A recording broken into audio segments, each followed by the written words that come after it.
the Alligator, yet another innovating civilian machine that would be militarized for the Second World War. In this video, we will be discussing the history, design, manufacturing, and usage of the Landing Vehicle Tracked, or LVTs for short. The world would see over 18,000 of all of its variants produced. We'll be focusing primarily on the transport models and ones deployed in the Pacific. I will be producing another video on the armored variants soon, so let's dive into it. In 1935, Donald Roebling designed a civilian rescue vehicle that could be used in conditions that no car or boat could traverse. Intended to save lives after a hurricane, Roebling's Alligator became so renowned that in 1937 Life magazine ran an article about him and his invention. The Marines saw this article and believed it would work well with their amphibious nature of work.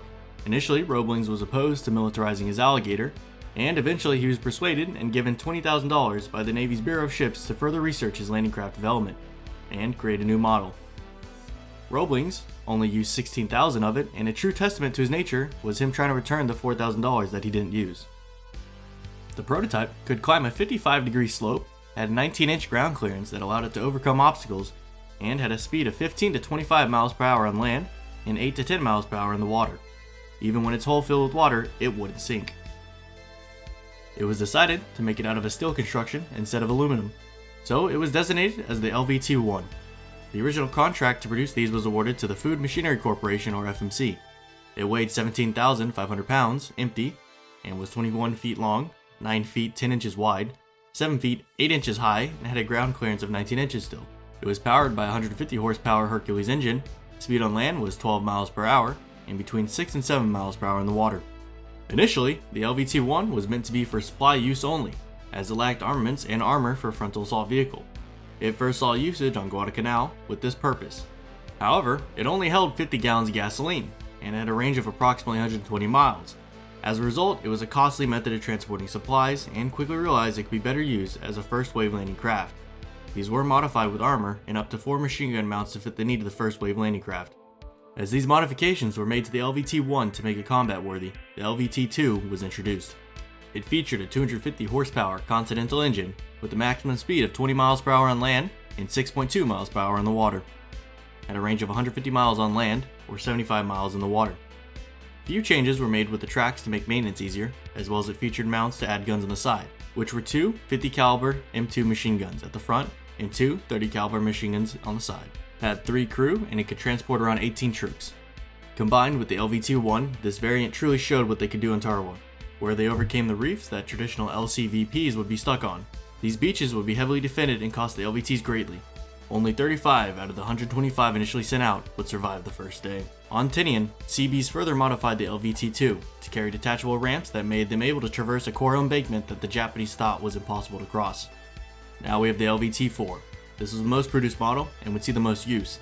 The LVT-4 was completed and fielded before the LVT-3 was finished, since no major engine modifications were made by FMC, just relocated to the front. Top speed on land was 14 miles per hour, and top speed on the sea was 7 miles per hour. This one weighed in 27,400 pounds empty, 36,400 pounds with its combat load. It was first to feature a stern ramp for unloading of personnel and cargo, allowing its capacity to increase to 30 troops plus 3 crew. It could also have additional armor at the cost of 3,000 pounds of cargo capacity. Its armaments were made up of 50 caliber M2 machine guns and 30 caliber machine guns on 4 side mounts manned by the squad, plus a 30 caliber machine gun on the front cab manned by the co-driver. This also could be seen with the mask protecting the gunners. The LVT-4 was a crucial part of Iwo Jima, as it was the primary LVT that deployed initial waves, assisted in medevacs, and helping to tow vehicles that were stuck in the island's difficult terrain. The LVT-3 was designed by the Borg-Warner Corporation in April of 1943. It had 2 Cadillac engines, as these were the same engines and transmissions as those on the M5 Sturret. Its speed was 17 miles per hour on land and 6 miles per hour on the water. The crew could disembark from a ramp at the rear as well. It can carry 30 troops as well, or even a jeep. It had a main gun of 1 50 caliber M2 machine gun and 2 30 caliber machine guns. First seen in Okinawa, it was largely used for training, but would see service in the Korean War. It's interesting to note that throughout the Pacific campaign, many LVTs would still see continuous use through upgrades and refits, as many early models continue to see deployments on later invasions, although usually towards the rear in favor of newer models. And that's going to wrap up another video. Be sure to leave a like and subscribe if you enjoy. And I just want to apologize for the delay in uploads. It's been quite a while, as in like 20 days-ish. I recently PCS'd across the nation with the military, so it's been a pretty stressful move. So yeah, I'm getting used to that new schedule, new area, and all that fun stuff. Anyways, thank you very much. I hope you have a good one, and part 2 of the armored variants will be coming in the next few weeks. If you have any questions or anything I got wrong, please leave it down below. And with that said, I'll catch you on the next one.